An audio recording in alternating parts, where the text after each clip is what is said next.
है एवरीवन, अस्सलाम वालेकुम। This is me Asad Ali and आज हम बात करने वाले हैं how to read English books.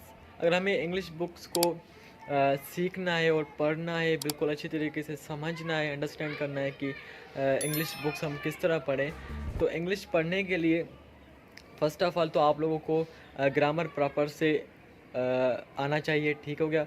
Grammar अगर आपको आता है, अगर आप यहाँ अगर नहीं आता तो आपको ग्रामर सीखना चाहिए टीचर से। अगर आप टीचर से नहीं सीख रहे तो बहुत सारे सोर्सेज होते हैं, लेकिन teacher is the best source also.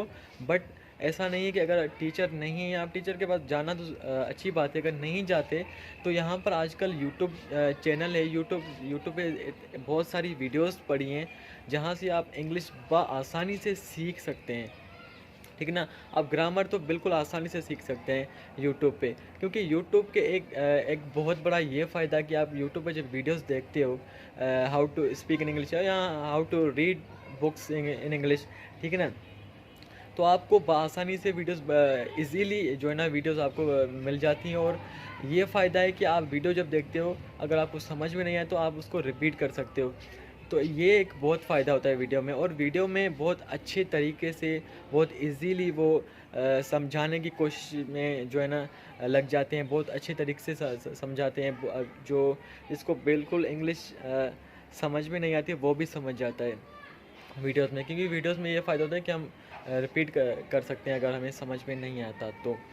ठीक हो गया। ग्रामर आप प्रॉपर से सीख जाते हो, फिर आपको क्या करना है, आपने डेली बुक्स पढ़नी है, डॉन पढ़ना है। डॉन अखबारें, न्यूज़ जो होती हैं, अखबारें आती है रोज़, जो रोज़ अपडेट मिलती है उसके बारे में आप पढ़ो।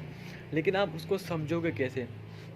आप जो है ना जब आप बुक पढ़ते हो इंग्लिश का या आप डॉन पेपर पढ़ते हो, तो हमेशा ये याद रखो कि आप अपने साइड में एक नोटबुक हमेशा साइड में रख लिया करो। एक पेन आपके आपके पास होना चाहिए और नोटबुक होना चाहिए। और सामने से आपके पास अगर डॉन पेपर है वो पढ़ रहे हैं या इंग्लिश का कोई बुक है, जब आप पढ़ते हो तो आप हमेशा आपको क्या समझ में नहीं आता है, वर्ड्स आपको समझ में नहीं आता। जब आपको वर्ड्स की मीनिंग आपको नहीं आएगी तो आपको सेंटेंस कहाँ से समझ में आएगा?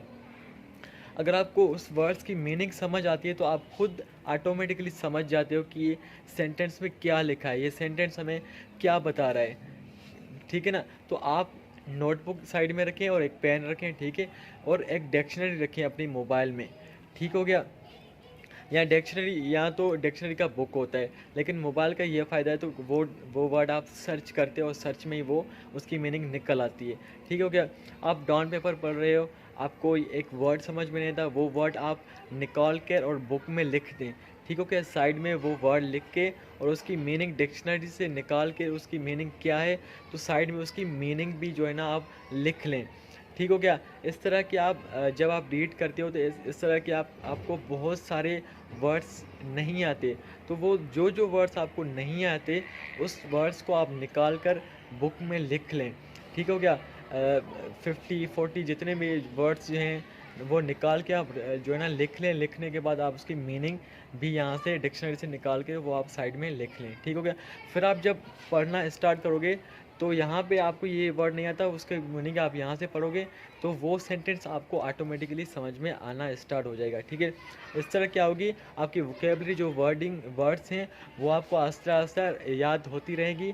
जब तो आपको वो वर्ड्स डेली 5 से 10 हो गए या 5 वर्ड्स आप डेली भी अगर आप याद करते हो, तो आप मल्टीप्लाई 1 ईयर करो या मल्टीप्लाई 1 मंथ करो तो आपको कितने वर्ड्स 1 महीने में मिल सकते हैं। आप जितने वर्ड्स जो है ना याद करोगे उतना आसानी होगी आपको, उतनी आसानी होगी आपको समझने में। तो हमेशा आप ये करो जो मैं आपको बता रहा हूँ। वर्ड्स साइड में लिख के वर्ड्स की मीनिंग आप हम डेली 5 वर्ड्स जो है ना कर लिया करो। और डेली डान पेपर हो गया या इंग्लिश बुक हो गया, कोई भी आप डेली पढ़ा करो, उसके वर्ड्स निकाल कर और लिख लिया करो। ठीक हो गया। और उसके बाद आप वर्ड्स निकाल के फिर आप हमेशा जो है ना अपना दूसरा नोटबुक निकाल के आप अपनी डेली रूटीन लिखो वहाँ पे। आप जो भी डेली करते हो सुबह से शाम तक जो आप करते हो वो सारी चीज़ें जो है ना आप अपने बुक में इंग्लिश में लिखें। ठीक है। जो वर्ड आपको नहीं आता वो वर्ड इनमें से ही आपको मिल जाते हैं। वहाँ से वर्ड निकाल कर आप अपना सेंटेंस बना सकते हो। ठीक है, आप लिखोगे आपके लिए फ़ायदा है, पढ़ोगे आपके लिए फ़ायदा है, वर्ड्स निकाल के लिखोगे आपके लिए फ़ायदा है। आप जितना ये करोगे आपको इंग्लिश आती रहेगी और इतनी आएगी कि मैं आपको गारंटी देता हूँ कोई भी आपको बीट नहीं कर सकता। ठीक है ना, लेकिन आप बीट करने के लिए ना पढ़ो, अपनी नॉलेज के लिए पढ़ो। ठीक है ना, जो आपके लिए आगे जॉब के लिए फ़ायदा होगा, कहीं पर भी ये फ़ायदा हो सकता है। ठीक है ना, सो आई होप कि आपको ये वीडियो पसंद आई होगी। अगर पसंद आई हो तो वीडियो को लाइक ज़रूर कर देना और सब्सक्राइब ज़रूर कर देना, so that you will get all the videos from this channel. ठीक है ना, सो मिलते हैं अगली वीडियो में, तब तक के लिए अल्लाह हाफ़िज़।